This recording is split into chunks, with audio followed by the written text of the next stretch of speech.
Flexicaro este un serviciu bine cunoscut în Brașov. Pentru a asigura în timp util o bună calitate a serviciilor pe care le oferim clienților, suntem preocupați permanent de modernizarea acestui serviciu auto. Oferim lucrări în domeniul mecanic, electric, tinichgerie, vopsitorie, reglarea direcției și stație ITP. Astfel, lunar, avem o capacitate pentru 400 de autoturisme. Evident, este vorba de o înaltă specializare și rularea unui volum considerabil de piese de schimb. Pentru a folosi mai rentabil spațiul, timpul de lucru și numărul de operații utilizate, am renunțat la sistemele clasice de depozitare pentru materiale și piesele de schimb.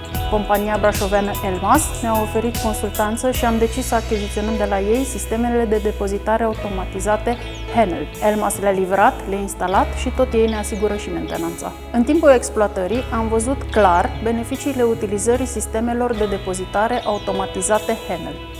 Ocuparea unui spațiu redus, depozitul se dimensionează cu succes pe verticală. Timp rapid de acces la reperele stocate, siguranța și ergonomia operatorului în timpul manipulării, flexibilitate în sensul poziționării unităților de depozitare în diferite zone ale spațiului în care se lucrează, gestiunea în timp real.